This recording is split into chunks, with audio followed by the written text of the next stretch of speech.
মহাশিবরাত্রি হিন্দু ধর্মের অন্যতম গভীর তাৎপর্যপূর্ণ ও পবিত্র উৎসব। এটি শুধু একটি উপবাস বা পূজার দিন নয়, বরং আত্মশুদ্ধি, ধ্যান, সংযম ও চেতনা জাগরণের এক মহালগ্ন।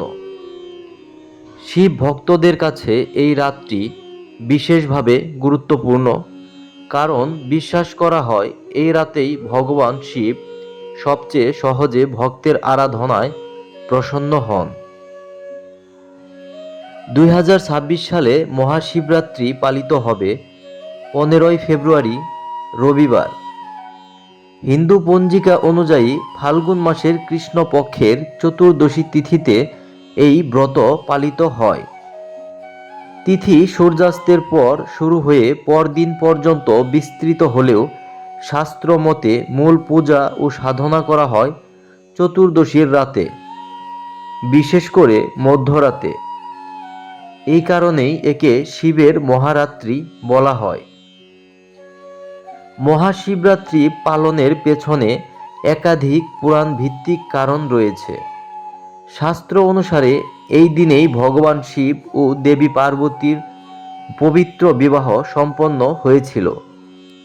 তাই এই তিথি দাম্পত্য সুখ, পারিবারিক স্থিতি ও ঐশ্বরিক শক্তির মিলনের প্রতীক। আবার আরেকটি গুরুত্বপূর্ণ কাহিনী হল সমুদ্র মন্থনের সময় উদ্ভূত ভয়ঙ্কর হলাহল বিষ। সেই বিষ সমগ্র সৃষ্টি ধ্বংস করতে উদ্যত হলে জগতের কল্যাণে ভগবান শিব তা নিজ কণ্ঠে ধারণ করেন। বিষের প্রভাবে তার কণ্ঠ নীলবর্ণ ধারণ করে, তাই তাকে নীলকণ্ঠ নামে পরিচিত।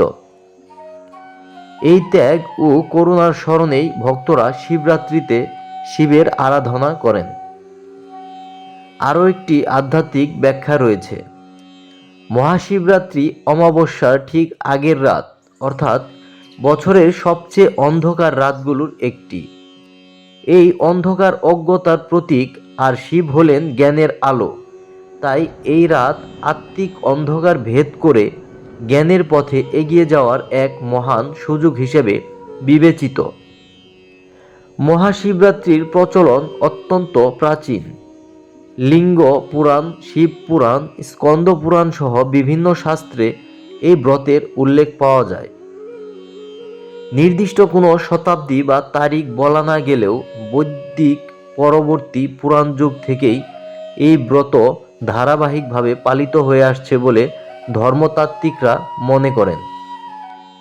হাজার হাজার বছর ধরে ভারতবর্ষ ও পার্শ্ববর্তী অঞ্চলে শিব ভক্তরা এই রাতকে কেন্দ্র করে উপবাস, ধ্যান ও জাগরণের মাধ্যমে শিব সাধনা করে আসছেন। মহাশিবরাত্রি পালনের মূল উদ্দেশ্য শুধু বাহ্যিক পূজা নয়, বরং অন্তরের শুদ্ধতা অর্জন।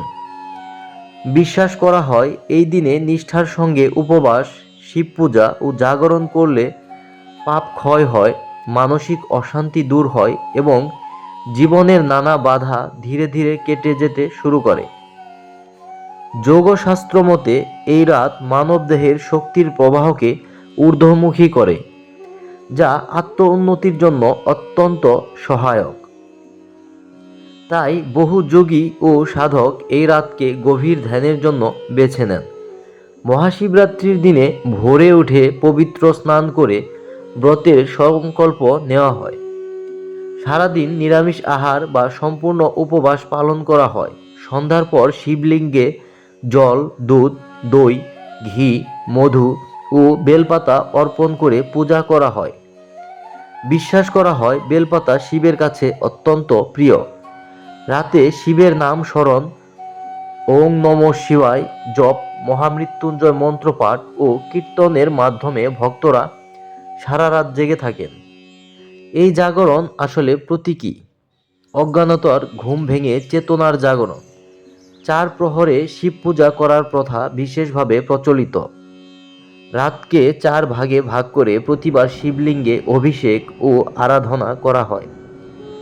এতে ভক্তির গভীরতা আরও বৃদ্ধি পায় বলে মনে করা হয়। পরদিন সূর্যোদয়ের পর বা নির্দিষ্ট শুভ সময়ে ব্রত ভঙ্গ করা হয়।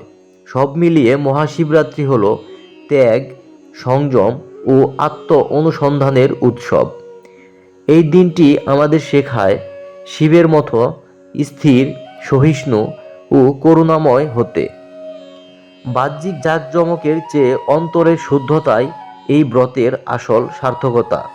তাই মহাশিবরাত্রি শুধু একটি ধর্মীয় উৎসব নয়, এটি মানুষের আত্মিক উন্নতির এক মহামিলন ক্ষেত্র।